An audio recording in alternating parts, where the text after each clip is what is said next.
Spen's going to give you the first question, okay? Oh, shoot. What's your name? Jack. And what media outlet are you from? The Spain House, okay. Jack. Okay, Big time media. You go first. Inspired play from all of you guys. I mean, we had you play earlier. Man, this we had year, some plays that looked just like Media Madness, actually. Inspired us to get the win. Thank you. First question from Despain News. Jack, go ahead. What did you learn about this game? What did I learn about or from? What did I learn from the game? I learned that Jax needs to shoot a lot of threes. Foose needs to get a lot of catches in the post. And we need to play in transition offense a lot. Good question. Excellent. What were your impressions of the starting five you rolled out with, and how do you feel like they performed tonight? I thought it was just kind of fine. Like, you kind of walk away just kind of thinking, it was fine. We had no playbook tonight. We had no change of defense. Like, we're just going to spend the whole night just kind of living in our transition decision tree and shell defense principles the whole night. And we had some space of success.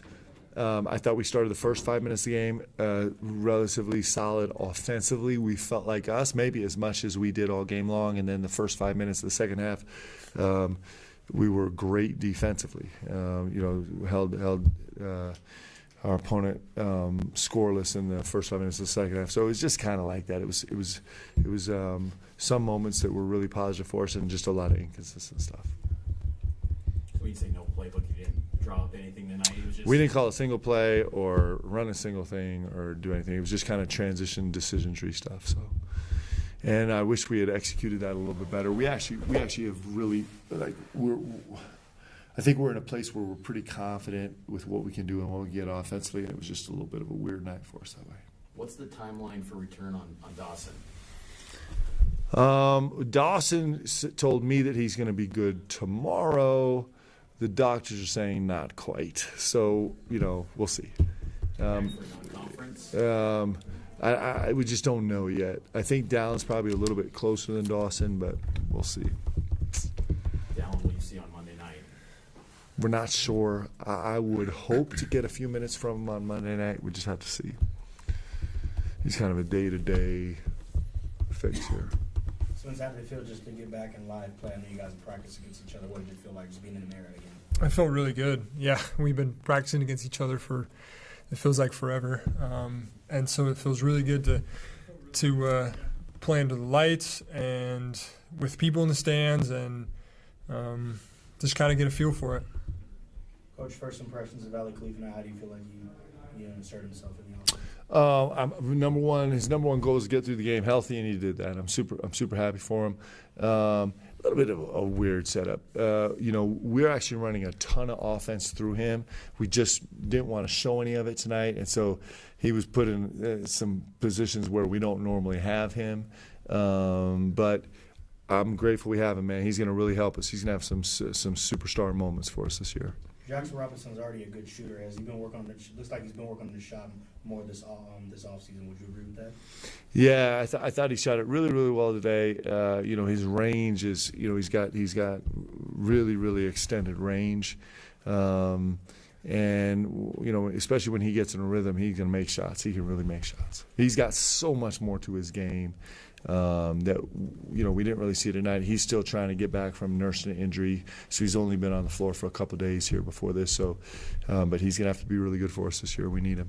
Does Khalifa fit in this up-tempo attack? I mean, coming from a slow-paced team in Charlotte, does that work for him? Yeah, he's actually going to fit brilliantly because we learned this last year.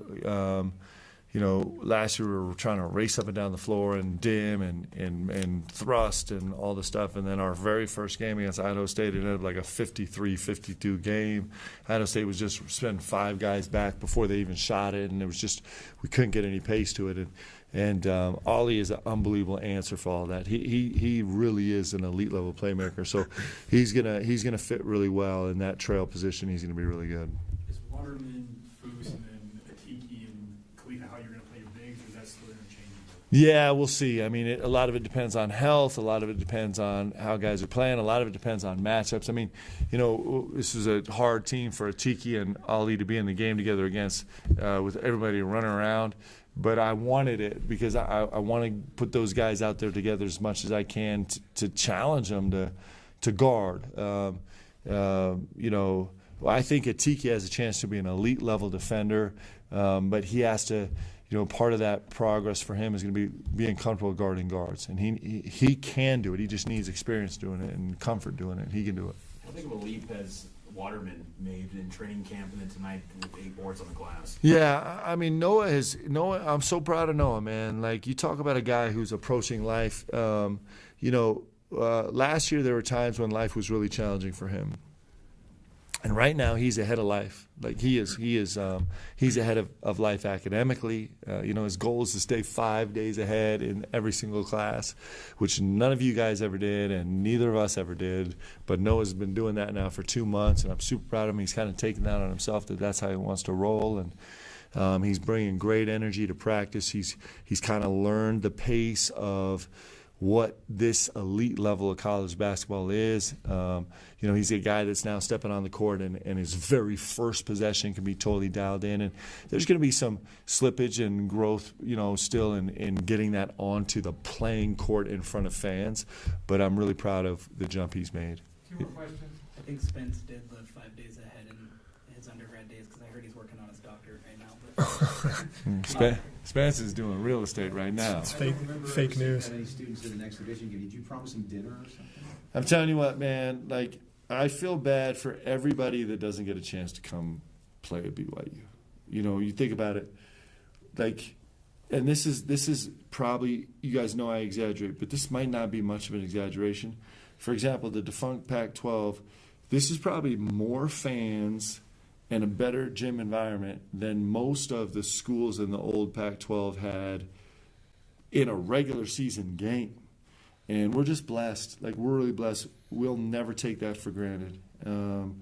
Where everywhere else, where attendance is going down and people are struggling, and here it just keeps going up and up, and the heart of it is our students. And, I mean, they bless us. It's incredible. It is incredible that we get to walk into this gym. You walk in here and the student section is almost all the way to the rafters. Special. In this game, like, we're really blessed. And so Cougar Nation is real. And the one thing I know about this team is, like, we are going to fight. This floor is going to be bloody, and Cougar Nation will walk out there being proud of these guys and what they do this season. I can't wait for us all to do together. It's going to be amazing. Last question. Spence's coach talked about this team kind of living in transition tonight, especially. Is this team comfortable living in that transition space, especially as long as Dallin is out or limited or whatnot? Yeah, I think so. I mean, we've really repped it hard in practice.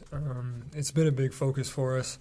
And obviously, you go through your growing pains and your ups and your downs, but, man, it can be a really big, effective weapon for us if we stay with it and we believe in each other and just keep pushing it. All right, Jack, you got a question? Jack, you crush it, man. I don't know who your dad is, but he needs to take you to McDonald's on the way home. That's my thing. All right, guys, thank you. Appreciate you guys. Have a great night, okay? His dad's the MVP of the media game. He's going to be at the press conference. All right, do we have an extra Cougar time for Jack? Jack, you have 2 minutes. That's very cool.